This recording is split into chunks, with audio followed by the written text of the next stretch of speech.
Good morning, good afternoon, and good evening, wherever you are in the world. This is the Technology Whisperers, episode 3 of season 2. Thanks for tuning in. My name is Alistair Ross, and your name is? Sean Muller. How are you, Sean? Oh, another beautiful day in paradise, and we have 3 incredible guests on this episode. I have been literally looking forward this for the last 2 weeks, just to get us to the point to have this, because I'm so looking forward to what they have to say. It's not often that I would use the word pumped, but it's kind of very American sounding word, but I'm going to say I'm pumped for this. I'm really excited. So yeah, I've been waiting for this for a very long time. So we have a panel, which is something I don't think we've done on the Technology Whisperers. We've had individuals coming along and chatting about their stuff, but we've never had a panel. And I think this is just a wonderful, wonderful way to do this particular podcast, actually. So today's podcast is all about cybersecurity and how you get into cybersecurity and the journey that you go through in cybersecurity, but taken from the perspective of the fairer of the sexes. And we have this wonderful panel. And on the panel today, we have Kat Lennox-Steele, who is a cybersecurity associate for Defend, and also co-founder, director of CyberTribe. We also have Sasha Mullins, who is a cybersecurity strategy and risk consultant for CyberCX, and the very excellent Hilary Walton, who is technology strategist for Microsoft, podcaster for Digital Culture Ideas, and also ex-CISO for Cordia. What a panel.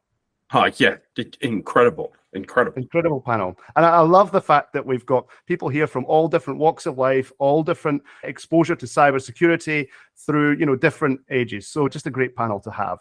So without further ado, what I want to do is, for most of this podcast, shut up for most of it and let you guys drive the podcast. So maybe we could just start with a bit of quick introductions. Tell us a bit about yourself. Tell us a bit about your past. And then maybe we can go into about what cybersecurity means to all of you. So first of all, Kat, I'll give the podcast to you and let you introduce yourself. Thanks, Alistair. So my name's Kat, and I spent the first 12 years of my career in retail. Decided that I needed to do something else and moved over into technology and cybersecurity as a specialization. So I've been in cybersecurity industry for about 5 years now. That's wonderful. Really great to hear that transition from something which classically, I guess, we wouldn't associate with a journey into cybersecurity. And then we got somebody there who's really, really made that transition great. I mean, I worked in shoe shops when I was 16, but I don't kind of think that's the same sort of story at all. So let's hear more about that in just a bit. But the next panelist is Sasha Mullins. Sasha, hello. Hi. Yeah, thanks, Alistair. So yeah, my name is Sasha. I've been in cybersecurity for about, I would say, 3 years, coming up to 3 years now. And I guess we'll go into it in a bit more detail, but essentially I came through university. I found technology. I'd never really come across that beforehand, and I got really excited about it. And from there, I just knew I wanted to be in it, talked to a lot of people, figured out, kind of just fell into cyber, I guess, from a series of different conversations, which I feel like is often the case. It's never a linear path, nor was mine. And yeah, came across into cybersecurity, fell in love with it, and here we are. It's me. Yeah. Great. Okay, thank you very much for that, Sasha. And next up, we have Hilary Walton. Hello there, Hilary. Hi, everyone. Hi, nice to meet you. I'm Hills, and I've been in cybersecurity, IT, or risk-related roles for probably about the last 11 years. But previously to getting into that, and we can talk about that later, I actually started my career as a psychologist. So again, completely different career, was heading in a completely different direction. And I guess part of that and part of me is that I really like to describe myself as lots of different things. So yes, I am cybersecurity, I'm also technology, but I also have like some directorships. I've got the YouTube channel. I like to, I'm a mum, I'm a wife, I'm lots of different things. And I think that's really important for me, it's important to convey, because I think sometimes people think they need to be just one thing in life, that they've got one direction, one goal, and then that's when people get really wound up and stressed out because they're not reaching that one goal. But I think we need to recognize that those goals can change over time, and that's totally okay. and that you can not just have one direction, but lots of different directions and see where life takes you. Yeah, absolutely. I mean, it sounds a bit cliche, right? But life is a journey. And, just when you think it's going to go in this linear path and it's just this nice straight thing and you've got it all worked out, all of a sudden something will come along and it will just completely derail that. And I think that's, certainly sounds like, well, maybe not derail maybe has negative connotations, but really life is all about that different path that you find yourself going down. And it sounds like you've got some great stories there, Hilary. So looking forward to hearing some of that. So in terms of cybersecurity itself, I think cybersecurity has a bit of let's just say the word connotation again, a connotation of being, a very techie sort of sounding thing. We have this problem, I think, which hopefully we're starting to get out of, but it seems to be a very male-dominated, or has traditionally been a very male-dominated industry, and has had a lot of very sort of geeky kind of things. But I would like to start looking or exploring the possibilities that cybersecurity isn't just about the deep, dark technology aspects to it. There's a whole bunch of wonderful aspects to the industry. So let's go straight to Hilary. Love to jump in, Sure, because go for it. Cyber is really interesting. It's got lots of complicated terms. It's got lots of crazy systems that do different things. And I think that can be really off-putting, not just for women getting into cyber, but actually for people in general. Like some of the boards that I sit with, or even some of the exec teams, when the cyber topic comes up, they all kind of back off and they're kind of really not sure how to approach it. So I think in general, the subject seems confusing, and maybe that's a technology thing in general. But what I think people need to understand is it's not rocket science. It's completely learnable. And there's actually a whole range of cybersecurity topics and cybersecurity roles that people can explore. So I like to think about it as being divided into two different spheres, basically. So there's this one sphere that, yes, it is more technical. It's where your pen testers might play, or your security architects, or security engineers and analysts who are hands-on tools and really, in it with the technology and looking in logs and things like that.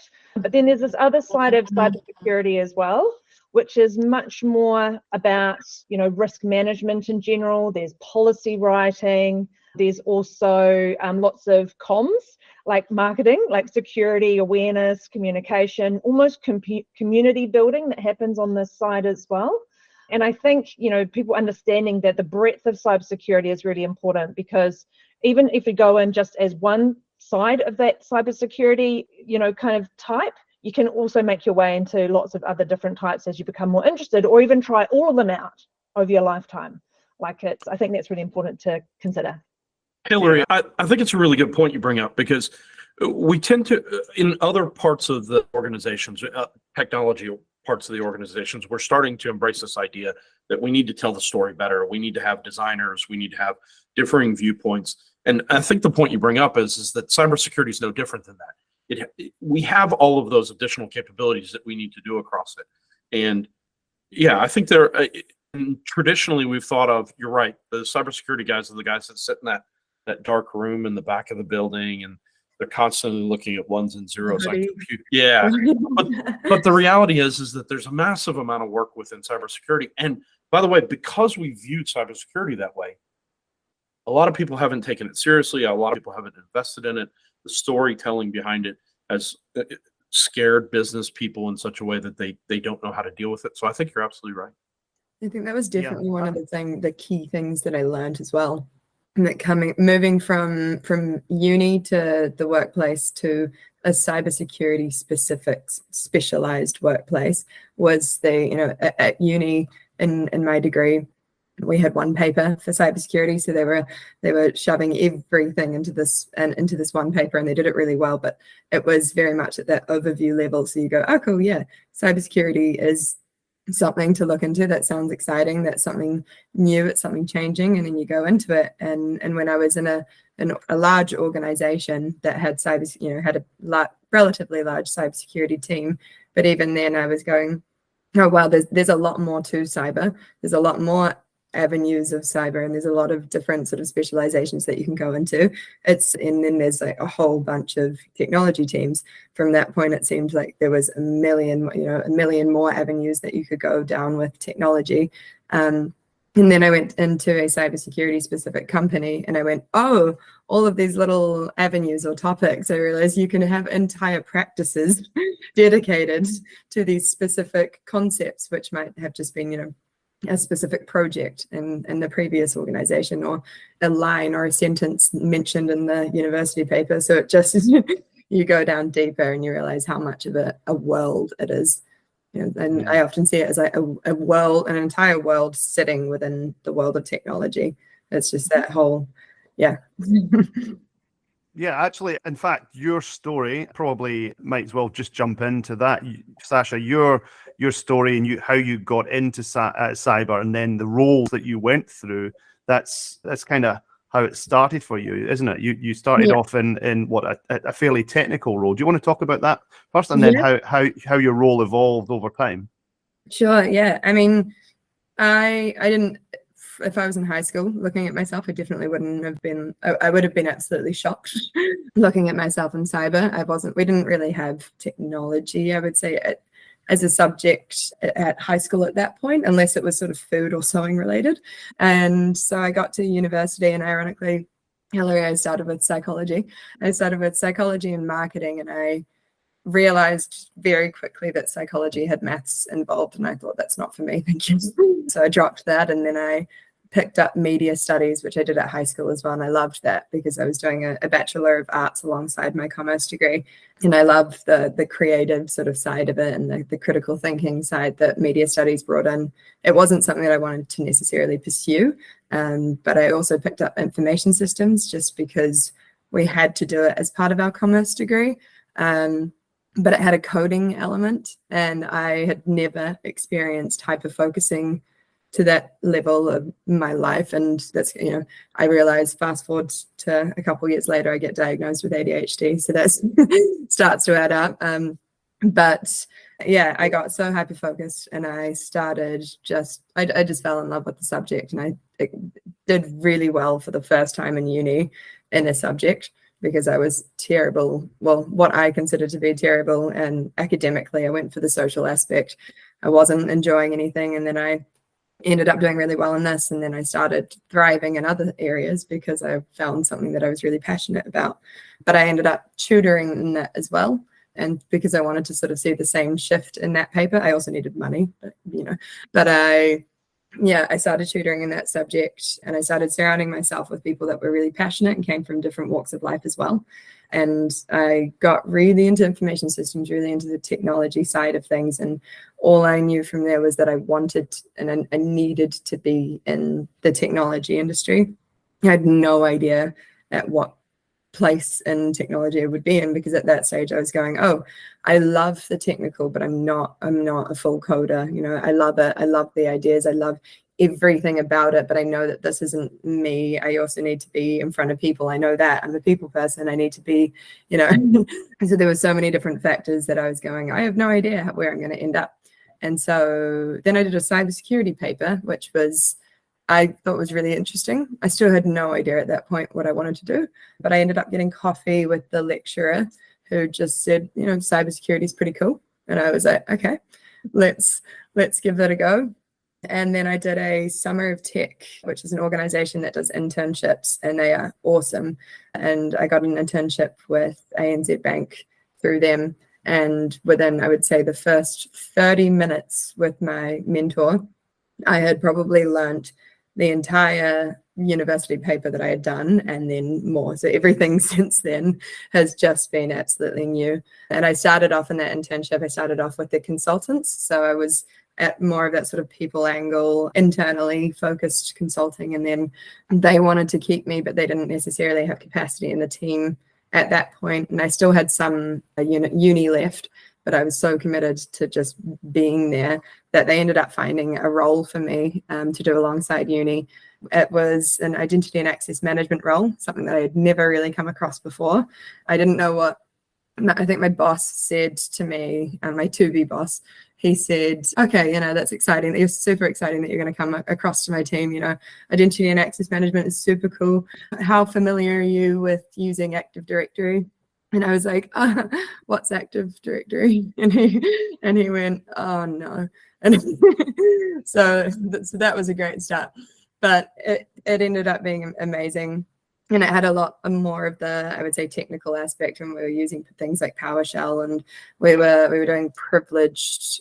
I was doing privileged user access management, so it was very much in that space. And there was so much to do, and a small team at that stage, and it was really exciting, and it was a lot of learning, and I got to learn more of that technical side and those technical tools, and while still doing sort of people-focused stuff. But it got to a stage where I wanted to see more as well, change it up. And I thought, I'm early enough in my career that I can absolutely move sideways. I think it's the best thing to do. And I had a lot of people. I'm so fortunate that I had a lot of mentors along the way to help me to get to that mindset as well, because it's very hard to just look up and go, I could just keep going up from here, and getting a lot of perspective and going and the benefits of going sideways. So I jumped across from that role to what was supposed to be actually security operations. But then 3 weeks before I started my role at my company that I'm at now, CyberCX, I got offered to shift across for 10 weeks onto a strategy project in the strategy team. So I went, okay, why not? And then they said that you would go back to security operations following that. And I was like, okay, why not? And then they said, and by the way, the first 2 weeks of this is going to be in Switzerland. And I was like, it's what? So I never went back to security operations. But no, it was just because I loved the strategy side. I loved the creativity that it brought of having from starting from nothing, from just starting with a problem and creating an entire solution. I love that. But it's such a different side to it, as you said, Alistair and Sean, looking at the different sides, and that shift from a more technical role to a less technical, non-technical role it's been incredible, I think. And it's been a massive shift, but I feel like there is a lot of crossover in my day-to-day. And I think that the lines are extremely blurred. And I think that there is just both types of roles meet different types of mindsets and different types of personalities and everything like that. I think there's so many factors to it, but I wouldn't have it in any other way, because there's definitely I've loved both roles, I would say. Great. Fantastic. I'll come back to one of the aspects about that in a bit later, but I just wanted to offer up the floor to Kat. Kat, you want to tell us about your entry. So I believe there's a bit of a different story about your entry, and obviously you went from retail, from starters there, into cybersecurity. You want to talk about that just a little? Yeah, so retail was where I was at because I was led to believe that I was always just going to have a job, never a career. And I was working at Dick Smith stores where I met Ash, and we all got made redundant and the stores closed down. So I had to go find another role, figured retail management's where I am at, what I'm good at, so I'll find another one. And 6 months after finding another job, Ash and I were together as a couple, and Ash went, I'm sick of you being miserable, and I want you to go and do something because you've talked about your regret of never studying or going to uni, get a degree, so I want you to go do something. So I had to go and do a certificate and university entrance because I didn't have UE, and I was an older student, so they do an assessment, make sure you're going to cope with the work. And I went in thinking I was going to do medical imaging. And then the more I talked to people at uni and learned more about the different faculties, and Ash was working in cybersecurity, it was their first job out of uni. So they were coming home with all these really cool stories. And I was going, well, actually, I really loved working at Dick Smith and talking to people about technology and translating that into some way that they could understand. And Ash is coming home with all these cool stories. Why don't I try and get into a computer degree? I applied for a couple. One of them, they wanted me to take a scientific maths course over the entire summer, but I'm a mum and I lived in Wellsford, and they wanted me to travel to Auckland daily for 5 days a week. for a 1 hour class over 6 weeks in the summer. And I was like, I can't do it. So What year was that, Kat? Pre-COVID? 2018, 2017. Yeah. I wonder if it'd still be that way given the years that have passed in COVID and so forth. But it's very interesting that they asked you to come in like that. Yeah, So especially for a maths class that they could literally do online without any problems whatsoever. Yeah, exactly. No, so then I applied at Unitech because they were a more hands-on type of degree anyway, and they did have classes that focused a lot on cybersecurity, so you could kind of tailor your study to lean more towards cybersecurity, because they were obviously developing their cybersecurity diploma at the time. So they were trying to really get into that space. So thankfully I had Ash to support me in my studies and help me along, because Ash has a master's in digital forensics and information systems. But I totally get Sasha's hyper focus on the coding thing. I'd often find that in my uni papers, I would solve my coding problems in my sleep. So I would wake up and be like, I know how to do this thing now. And I'd go and do it and it would work. And it would be great. Amazing. But I also recognized that coding probably wasn't my thing. My brain didn't quite work like that. It was a little bit more on the creative, because to me, cybersecurity is not just about technology, it's about people and process as well. And people's a massive chunk of that. So I figured there must be something else in it. And I applied for a position that came up on LinkedIn to be a unicorn. And that was for a guy who was doing a little cybersecurity consultancy startup business, James Dickinson. And he needed somebody to help with general business stuff like bookkeeping, calendar management, helping him schedule appointments, etc. And I thought, well, it's a part-time job while I'm at uni, great, and it'll get me some exposure to the industry and how it actually works. So started off with 10 hours part-time a week. And as I slowly got more of a feel for things, and he was willing to hand stuff off to me, that grew in terms of 15, 20 hours. And then once I graduated, I moved into full-time work with Unisphere, which ended up splitting into 4 companies, one of which was CyberTribe that I founded with James to focus on cybersecurity awareness training and policy.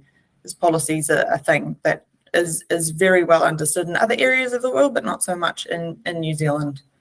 And fleshing out their cybersecurity assessment framework and turning it into a reusable thing. So I spent 3 years doing that, and it was heaps of fun and so much to learn. But then I transitioned into a more hyper-focused cybersecurity role with Defend, just purely for the exposure to the different types of customers and the different learning environment, because it was a small startup. There was a total of 12 people versus Defend that's got 140 plus people now. Yeah, that's how I ended up in cybersecurity. So I definitely fell into it, so to speak. I don't know if you've ever seen a map of career progressions in cybersecurity, like a mind map, but they're absolutely massive. So I thought to myself, it doesn't matter where I land, I'm never going to be bored. There's always that's very true. But I'm loving the story so far, how they both came from slightly different places, but there's just a wonderful picture of evolution in the roles, and how you came to be in the places that you have come to. So just great stories so far. And we have one other story as well from a third panelist, Hilary. I'm really looking forward to this story. Started in psychology, you said, yeah? Yeah, that's right. So I've got my master's in applied psychology, but if I look back, even during school, I always did lots of the STEM subjects, chemistry, bio, physics. But it wasn't until I hit uni and started to try to do those at uni that I realized it wasn't me. It just got super hard all of a sudden. But my degree ended up being a science degree. So it could have gone arts, it could have gone science, but landed on the science side for the work that I had done in that space. So I guess I am, I do have that STEM aspect to me that kind of sits between those two worlds. But yeah, so I was an organizational psychologist. I graduated and I joined the Royal New Zealand Air Force as a psychologist for them. So it was very much in the sort of HR space, though, if you like. So I was doing lots of selection and recruitment of pilots and air crew, debriefing people as they were coming out of their operations overseas, and lots of training of leadership and things like that. I then moved to Australia and did some psychology work there, and then over to the UK. And it was while I was working in the UK that I made this kind of transition into security, which was really odd for a psychologist at the time. But I was fortunate because the consultancy I was working for had a relationship in with MI5, and they were doing some of their assessment processes, some very early stage processes. And they were like, we need a psychologist, we need a culture change person to come and help us out in our behavioral science team, and we need them to work on this security culture project. So being a keen New Zealander, I put my hand up because I thought, that sounds like an amazing story to tell my kids that I work for MI5. Yes, please, I'll do it. Whereas the other psychs in the business were like, oh, security, that's a bit weird. It sounds like a bit of a, not an upwards kind of career move, but kind of a side, a bit of a weird one. So I ended up doing that role with them for about a year and a half. And it was great because security culture was really new. And the whole purpose of the role was to help organizations understand their security culture through some assessments, and then helping to talk to them about what kind of initiatives they could do in their organization to improve security culture. How do you make messages stick? People don't follow policy, they don't seem motivated, all the stuff that Kat's done a really good job in recently. And so based on that role, discovered security. And I was also working in with lots of experts within MI5 around information security, personnel security, and also physical security. So I got exposed to the lot. And then based on my role with MI5, I was then asked to do a head of information security for the London Olympic Games in 2012. And I sort of went, I don't really think I can do this, but I had someone who was like, no, you should definitely apply. And I was like, really? But it's like information security, it's IT, I'm really not sure. And anyway, so I applied and I managed to learn enough to speak pretty well at the interview, but he'd already kind of seen me work, if you like. So I probably had that, knew some of my past work experience. And so I got into that role, leading information security, had some very great people working under me who ran the more technical side of the business and the risk side of the business as well. And then I got to kind of run the Olympics. And then during the actual Olympic Games, got to be in the incident response team. And so basically sat in the control room and there was a phone, and if it rang, kind of shat your pants. Something was going on and you had to sort of manage it in and amongst the different IT providers that we were using during the games as well. But essentially, it was very successful. And then that's when I came back to New Zealand, very heavily pregnant. So I was actually very, very pregnant, walking around the Olympic Park, checking server rooms, making sure that it was as we expected in the different venues and no one had tried to stick in wires or that there weren't any boxes there that shouldn't be. And after that, came back to New Zealand, had baby number one, and then some time off. And then I looked at to get back into work. And I went through a bit of a crisis of confidence. And I thought, maybe I'll just nanny my sister's children for a while because I've been out of work for a while and not feeling confident. And then my sister was like, no, you need to get a job. And I was like, okay. And then that's when I started to look around properly for jobs. And I ended up getting into a risk management role for Airways New Zealand, which is an air navigation service provider for New Zealand. And obviously lots of risk management is relevant to security. I then had another baby and then got back into a security role, pulling together all the three threads of security at Airways, including that physical security, personnel security, information security, turning that into a governance program. Had another baby, and then I was asked to do an enterprise business systems manager role. Basically, I was leading the IT team for Airways, so kind of like a quasi-CIO role. So you can see I'm kind of transitioning back into that more IT kind of career. And then after that, I then went and did the Chief Information Security role for the Cordia Group.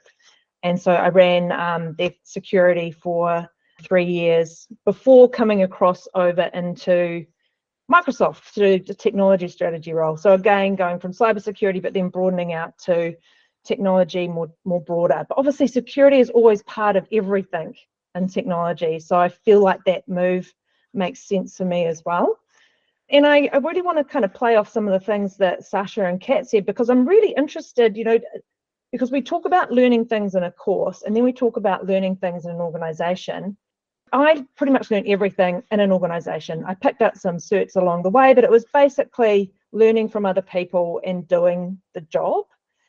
It's really important to wonder how relevant is the stuff we learn at uni versus what we learn at work. Does some uni education really help give confidence for the other, or do you not need to necessarily make it in that way? I don't know if some of the other panelists have a view.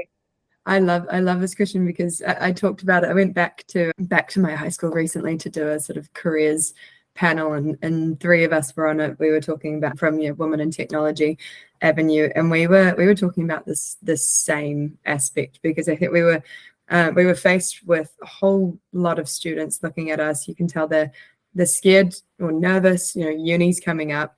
You have to select this path for yourself. You have to make these decisions now. Do I go to uni? Am I going to, if I go to uni, what do I do? And that was the same thing that I was faced with. I looked at university just like, I have no idea. And I have zero clue. I have zero clue whatsoever. Once I started finding, once I fell across information systems and learnt a lot there, I thought, these are going to be the components, all of the different aspects from this. Whatever I go into in technology, this is going to probably be what I'm taking into it. And the same thing with cybersecurity, the cybersecurity paper. I thought, okay, so this must be maybe what it looks like in practice. It's not. It's so different. Where I would say, though, from my experience, that the value from university came was learning. I learned a lot about myself in that, and where where my expertise sat, where my skill sets sat, not to the fullest extent. I'm still learning that about myself.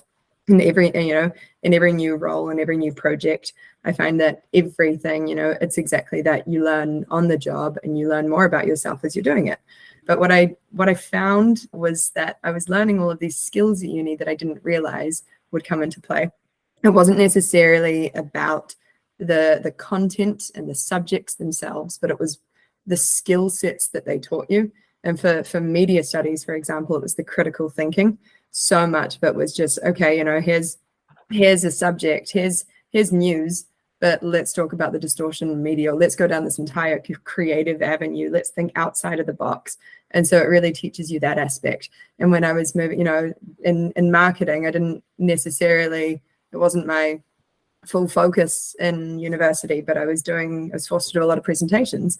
And so when I got to, and I love presenting, I love talking, and I love doing that aspect. So, but when I got to ANZ, I remember people going, "Oh my gosh, you like to present?" And I was like, yeah. And we had to do it a lot in uni, gosh, you're doing everything now, it just became the skills that I didn't even realize that I had ended up being the skills that I've used most in practice, or just writing everything down. And I do that because I have ADHD, so that I'm either doodling or I'm writing down what people would say. But in the workplace, I didn't want people to think that I was doodling and not listening. So I would just literally write every single thing that people would say. And that became this wonder who noted everything down and all of those kinds of things. And it was just all of these little skill sets that I didn't realize that I had. And I think it's a continuous learning journey, but I think that's where university was key for me. So I kind of thought that when I went to uni when I came out of uni, that it was kind of like getting a driver's license. So you've done all that study, you've done the theory, you've learned to drive with an instructor, but at the end of the day, you get this driver's license, and now you can drive a car on your own. But for the next few months, you're a terrible driver. You don't know what you're doing. You're kind of just on your own, and you're like, what's going on here? What do you think of that, Kat? Yeah, pretty much. My daughter, from about 8 years old, and she's now 14, has had this thing that she has to know exactly what she's going to do with her life, and she has to know which degree she's going to go, because she's definitely going to university and all these other things. And I keep having to say to her, you don't need to stress about it right now. Mum didn't go to uni until she was 28. And Mum still might change her career. We just don't know what's going to happen. So she's a little bit more calm about it now, but she's adamant that she is going to university and she doesn't know what she's studying, but I think she, like Sasha was saying, she's recognized that it taught me a lot about myself, and I developed a lot of other skills like time management, like it's really hard if you have ADHD, because I relate to a lot of what Sasha's saying in that aspect. But yeah, time management, learning how to present in front of a room full of people and put together a presentation that actually holds people's interest and gives valuable information, note taking, just general. I didn't come straight out of uni, and they had a class at Unitech that was professional skills for IT practitioners, and it was literally teaching you all those things, like how to run a meeting, how to take meeting notes, how to send a professional sounding email. Don't send that email if you're angry. Just put it in your drafts for a little bit and come back to it a few hours later, because that's a paper trail and you can't get rid of it once it's out there. All sorts of little things. And I think for me, because I ended up being handed or gifted the role of the ISACA student president as well for the student group they had at Unitech. Didn't have a choice, was given that one. But it did force me to actually go out to some networking events and then start talking to people in industry. And once you get those connections, because cybersecurity in New Zealand is particularly small, like 2 degrees of separation doesn't exist in cyber in New Zealand, it's more like 1, you end up with a whole lot of valuable people on your side. Yes, you absolutely do. And I think that I didn't know that they were teaching those sorts of skills at uni now. So it's wonderful to hear that they actually are, because they are so important. And I wish that when I went to uni a million years ago, that those were the skills that they were actually teaching, because they are so important. And there's so many of my peers at my age who really should have gone and learned those skills. So it's super interesting to listen to that and hear that they are teaching those skills now. So great. All right, so shifting tack just a little bit now, what I've heard from all of you is that you've all been involved in some shape or form in the softer skills side, or the creative. The word creative has been used quite a lot in the dialogue so far. Now, obviously, we've talked about technology roles and technological aspects, but between the three of you, you've got some level of creativity role at the moment. So I was just wondering, and this is something that has been mooted before, I've heard this topic, and I want to know whether you believe this is a matter of myth, or whether you think there's something real to this. And that statement was actually given by another woman, and it was said that there's a lean towards more creative roles in cyber, such as governance, risk, and compliance. So do you think that's true, or do you think that that's just a myth? You go, Hilary. There's so many avenues that you can take this. It's a bit mean to say the technical isn't creative, isn't it? No, that's very true. There's absolute creativity in code. I mean, I've heard lots of people over the years saying that code is art. Yeah. And I'm only joshing, to a certain extent. And good code is art and creative, but there's so much bad code out there that is just formulaic, non-creative.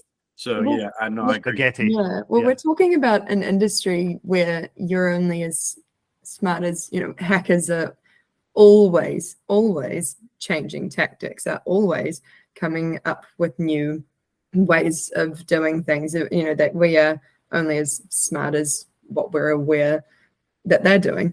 But because of that, I feel like cybersecurity is creativity in a sense, because it's just continuously battling that with new creative ideas, with new ways of battling those, of new ways of not even just looking at cybersecurity as a defense mechanism, but cybersecurity as an enabler as well. How can it help people? There's so many different aspects of cybersecurity, and I think the fact that this is an ever evolving industry just makes it a creative industry as a whole. And I think, to that exact point, code is an art, code is a language, and with that is creativity, and with that is an understanding and building so much knowledge. And there is different levels of logic, creativity. There's so many different points of different ways of thinking, but I think creativity is just inevitable across all of those. Yeah, I mean, certainly one of the things that I like to think of when I'm having a conversation from the start with somebody in cybersecurity, with a potential customer perhaps, is the fact that everybody understands risk. And that is a creative conversation from the start right there. And if it wasn't for risk, then where would we be with the rest of cybersecurity? What would be the point in the technical aspect? So I really like that answer. It's a fantastic answer. And I just wonder if there is a truth to the fact that we have more women in the, let's not call it the softer side, but let's call it the sort of kind of GRC, the less at the command line, the code basis, the red team. Alistair, Is that a thing? Alistair, I want to be a little bit controversial and say that the people's social stuff is the hard stuff. Look, the technology is the coding stuff is easy compared to all of the social interactions and stuff. And so I think you're right. Softer side probably isn't the right term. I think it needs to be the tackling the harder stuff. Yeah, I mean, look, we've all heard that you're only as strong as your weakest link, and the weakest link is often the people, right? So I personally think it's a really, really important factor, probably the most important factor in cybersecurity. So I'm playing devil's advocate here, just in case you didn't notice.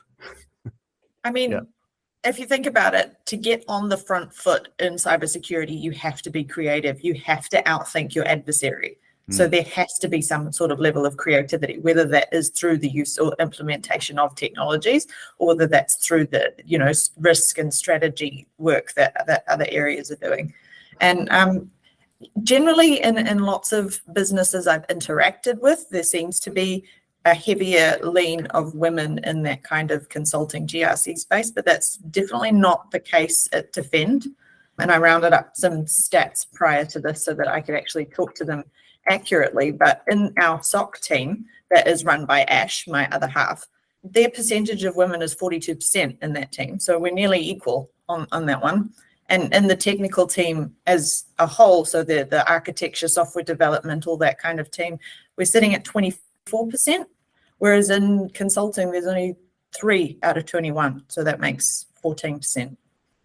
So it's quite skewed the other way at Defend. We've got a lot of females or non-binary persons in the technical roles. That's wonderful to hear. I just, bringing the statistics to this is so important. I think actually the fact that we can start dispelling falsehoods or myths, that's a really powerful thing. So wonderful. Or use people using anecdotes to try and define what the entire industry is. Well, I see this in my role, so it must be that way everywhere else. And the reality is, I mean, you know me, Alistair, I'm always going to go back to the data and, the statistics that drive across the entire industry rather than just the little slice that I see on a daily basis. Yeah, totally. All right, well, I think this is probably a good time to then seg into the next topic, which is about inclusion and diversity in the workplace. And really, I think it would be interesting to hear, we've got 3 people on the panel here, and I think it's really great that we have different stories. Everybody's got a slightly different path into the workplace, and now specifically into cybersecurity. Although Hilary, you're kind of cyber and just general tech. But if you've all had great experiences in your roles now in cybersecurity. But there are some aspects that are probably the uglier side to diversity and inclusion in the workplace. So I think it's worthwhile bringing these aspects up and really thinking about perhaps the time at which you joined the workplace and where we are today. And, if we've reduced issues in this area or whether it's still really an issue that you've seen. So I think the obvious issues that we need to tackle as an industry overall are things like the gender pay gap, about stereotyping, role models, and perhaps we'll come back to neurodiversity, I think. But there's a number of aspects in that area which I really think that, although they're difficult aspects to talk about, I think it's really important that they get talked about somewhere. And so here we are in a podcast in New Zealand, and we're talking about cybersecurity. So let's touch on those aspects. Who would like to open up on aspects about the gender pay gap and stereotyping and so forth? I'm happy to go first. So I'd probably just have a couple of thoughts on this. I feel pretty lucky in terms of how I've been treated over the years. I've always worked in male-dominant organizations. Even the Air Force is obviously a very male-dominated organization. I was a psychologist, which is more of a female-dominated role in the Air Force. But then certainly making it into security and then IT space, very male-dominated. In terms of gender pay gap, I think I've done reasonably well, but there was an experience where I was put into one of my first IT leadership roles, and my manager just sort of told me this sort of offhand comment. He's like, "Oh, HR, they wanted to just give you a small increase on your current salary from your previous job. But I said, no, Hilary's got to earn the same as the exiting male who was just doing this role. Why would she get a whole bunch less just because she's transitioning, different industries and from kind of an individual leadership into management? And so I was very thankful for that. And I mean, that's not something I would have known unless he had actually told me. But I thought, that's interesting. It wasn't my manager who was saying, well, let's pay less. It was actually the HR team. Because they were like, we can get a deal on this person. And sometimes getting a deal on a person isn't very helpful for the person coming into the role. So I think we need to be really mindful of that. As hiring managers, we think we might be doing a good thing for the organization, but it might be really putting the person coming into the role in a very difficult position from a salary perspective. And then I guess the other point I want to talk about here is, and I've sort of alluded to it already, but I think, between male and women, there are differences in terms of how we behave. That's a huge generalization because there are so many individual differences as well. But I think from my own experience, which is the only one I can kind of talk to, I think in the technology and security space, I've definitely had a confidence gap coming into it. And I guess even sitting around IT and kind of management groups, and I have found as the only woman sitting there, and then everyone else is talking really confidently, really loudly about this stuff, and I didn't really understand it, or I was still learning what it was kind of all about. And it took me a while to really find my voice at the table and kind of think to myself, actually, I do ask good questions, and it might be about topic areas that I'm not leading at the moment, but I can ask good questions that take the conversation in a different direction, and I have a place at this table, and I need to make sure that I'm leaning in and bringing that perspective. And then, so I guess myself, I've learned over time that just people talking really loudly and confidently doesn't mean that they really know what they're doing and that they're really I think that's really a really powerful statement there, because you've got a room full of, well, let's face it, males, and they're all clamoring to shout the loudest, and that must be, as somebody who's not used to that club, coming along and trying to make a difference or actually put their point across. I guess we all have to start somewhere, whether we're just young or whether we're of the opposite sex. But really, the struggle that we have to feel, that we have to prove ourselves, when you eventually had a thought, hold on, I actually have valuable points, I am actually asking important questions here, and I'm not being listened to. That's really, for me, it's upsetting to hear, and it is a reality. And I just wonder if you've got any advice for other women out there or people who are new to the industry, and how you would help them break into these conversations. I think a big one is the people. So when you hear someone do that, whether they're male or female, you need to pick them up on it, particularly if you know that they are good. You need to be like, hold on, stop going down this track that you're thinking about in terms of you don't belong there and you're not good enough. Are you kidding me? Look, you're here because of this, and this, and just stop being silly and just kind of try and cut it out of other people as much as possible, or hold a mirror up to their face and go, look how amazing you are. This is exactly why you are there, or it's okay to be different. Gosh, my son found this really cool quote the other day, which was, you have to be odd to be number one. I thought that's so cool. Like, how can we just get people to feel like being the same is not necessarily a good thing? Actually being different is where the superpower is. So I think we just need to catch people out on it, and also ourselves in our own internal monologue also.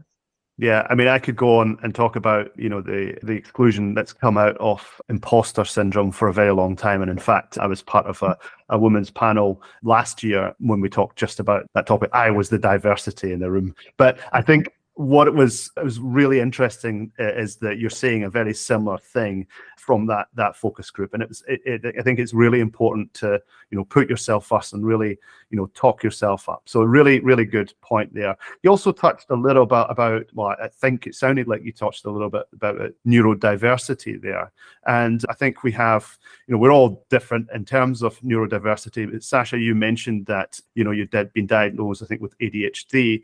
Is there anything you would say to people who also have ADHD or other areas on the neurodiverse, am I saying it right, that would help? other people in the industry? Yeah, I think it's exactly to your point, Hilary, of just leaning into the fact that you are different.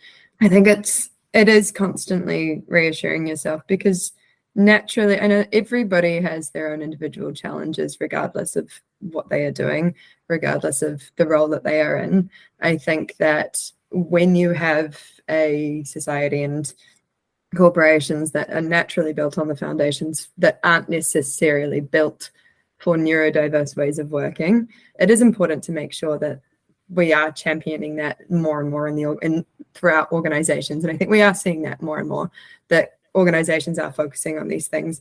But, I find myself coming back to that time management thing. I don't, time management is difficult because I don't have a concept of time.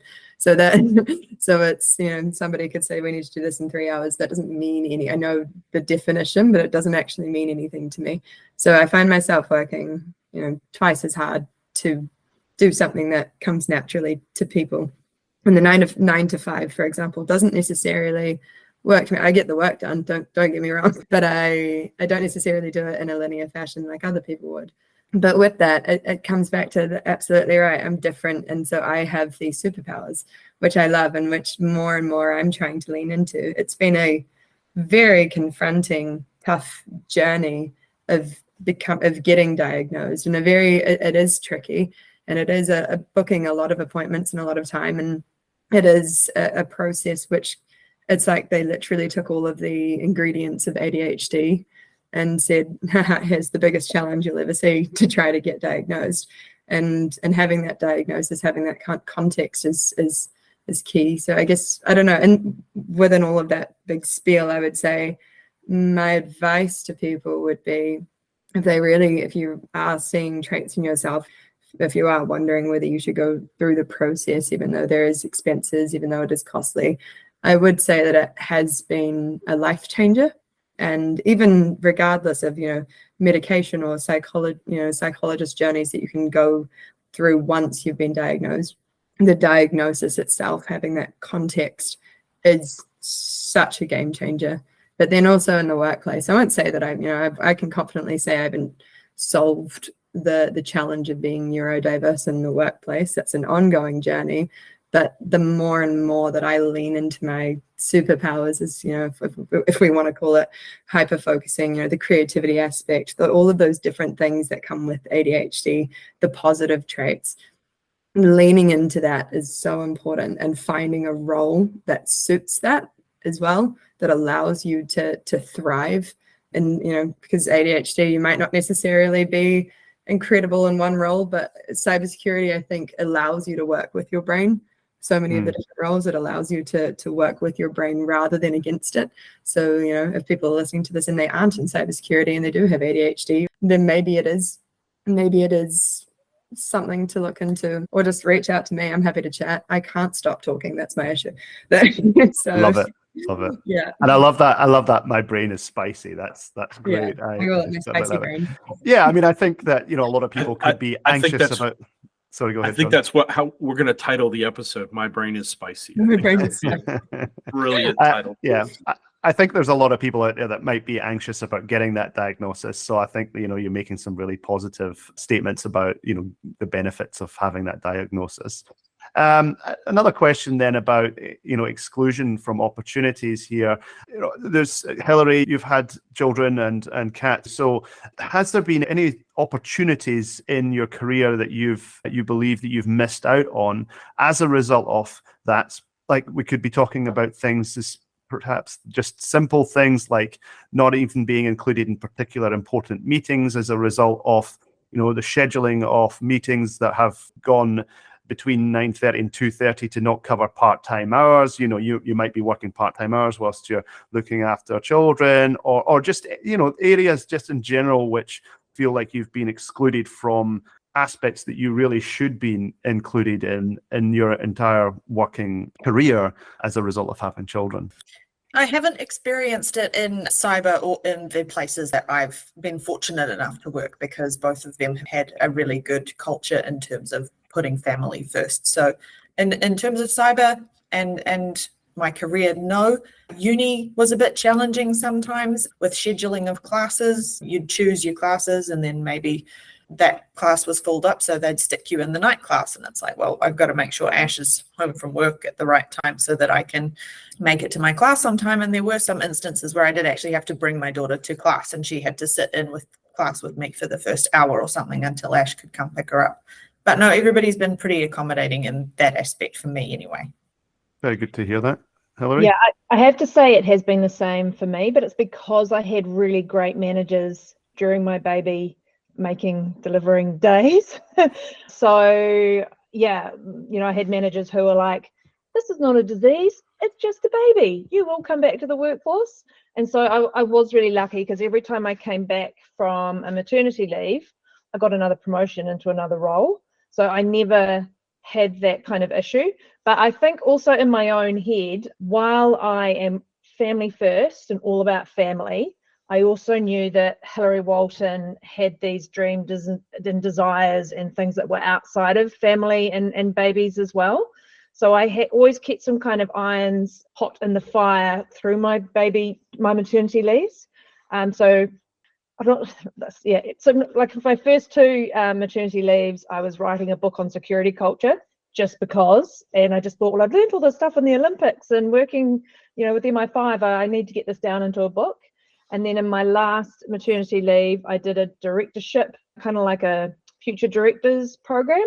And yes, I took my baby to the boardroom for the first. I took a month or two off, and then started taking my baby into the boardroom. And they put in a baby in the boardroom policy for me. They were like, we get it, we're totally fine with this, we're all parents ourselves, bring your baby if you want, if they cry, that's totally fine.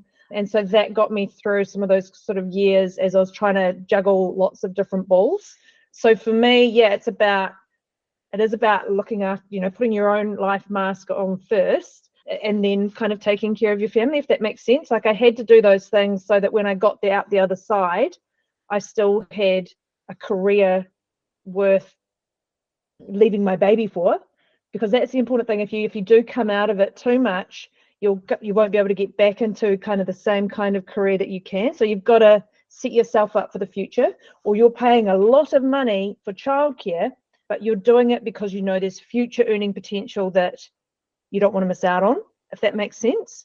So in my head, it was very much that, leaning into work just because I was thinking about having a baby or maybe pregnant didn't mean I leaned away from career opportunities, from learning, from promotions.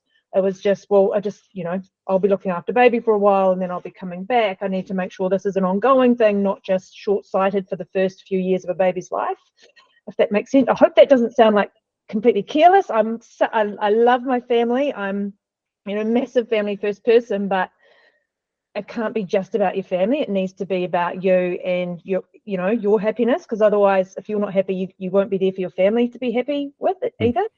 Yeah, love yourself first. Yeah, you've got to take care of yourself. And it's interesting because on the male side of it, to give you ladies a little bit of a perspective, so I was a single father for quite a while. My first wife passed away.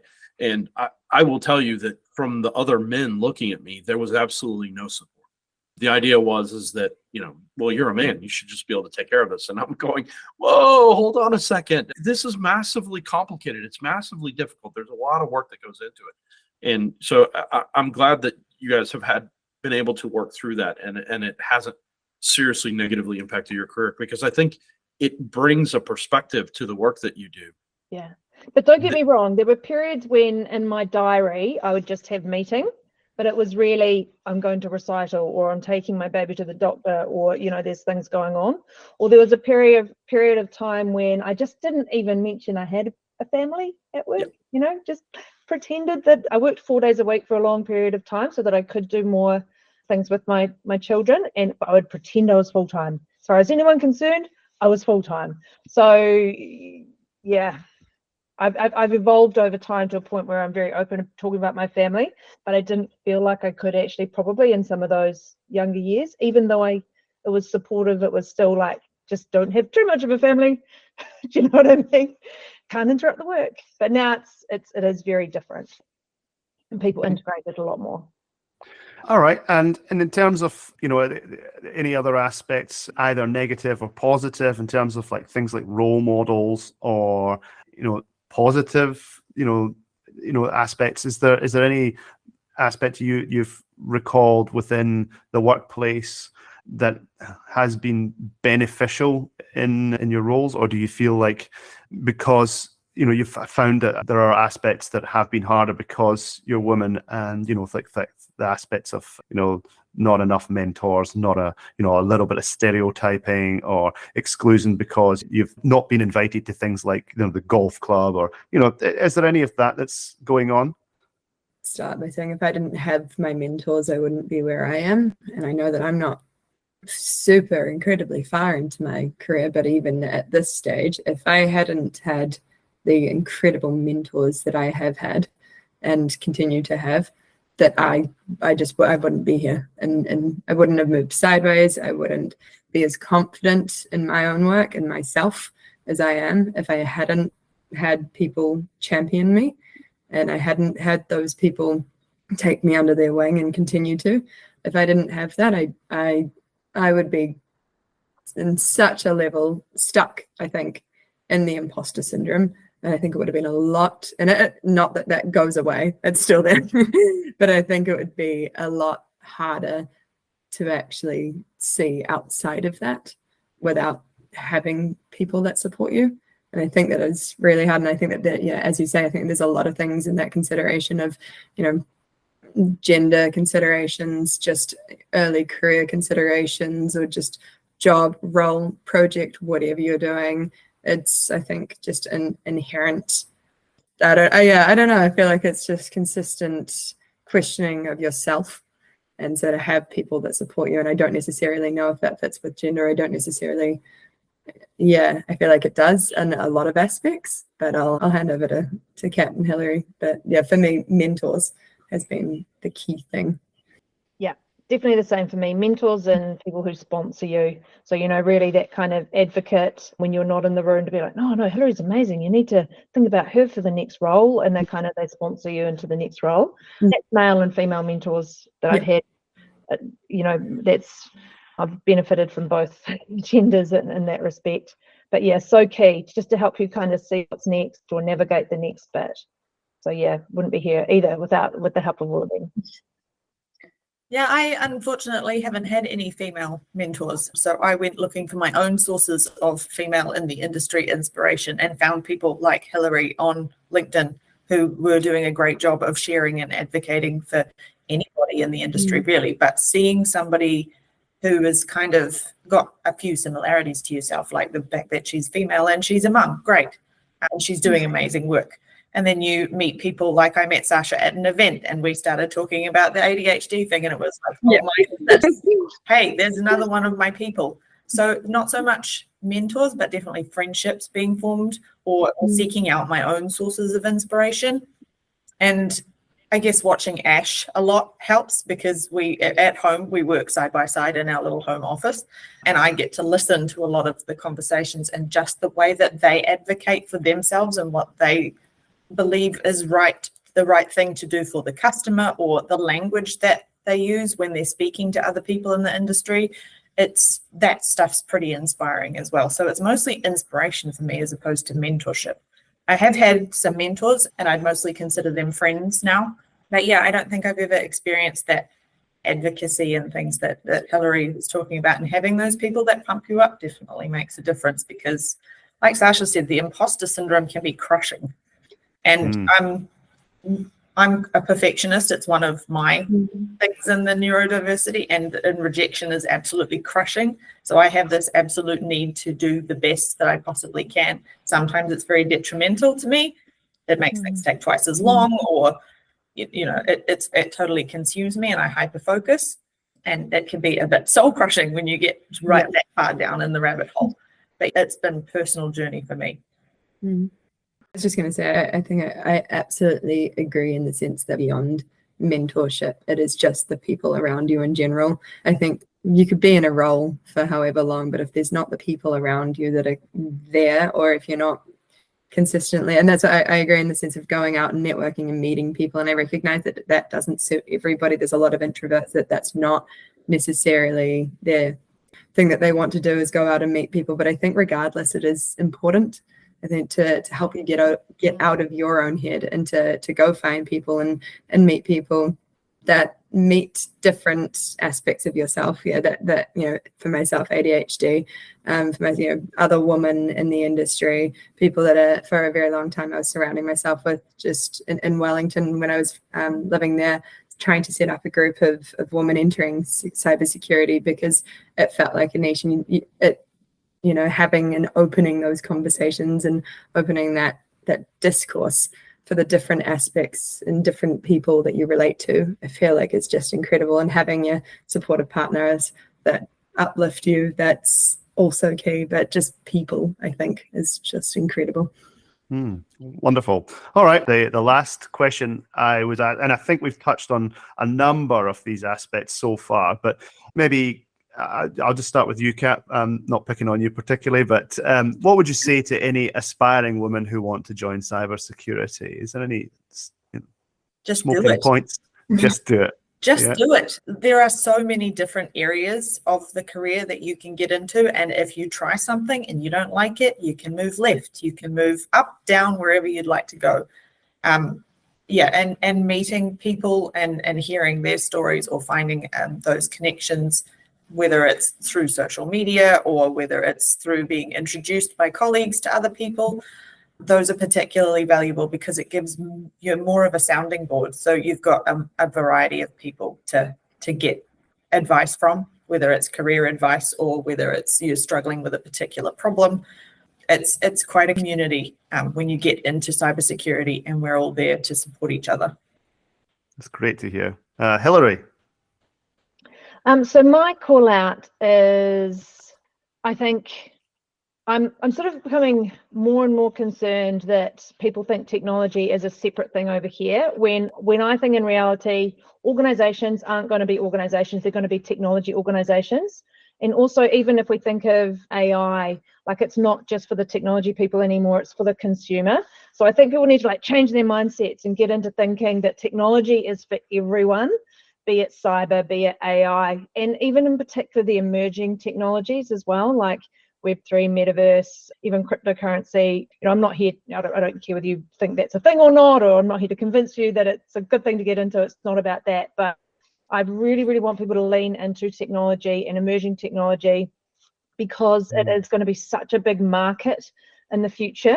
They're sort of saying numbers like 10 trillion in the next 5 years for Web3. And if women and minorities and everyone doesn't lean into it, they're going to miss out.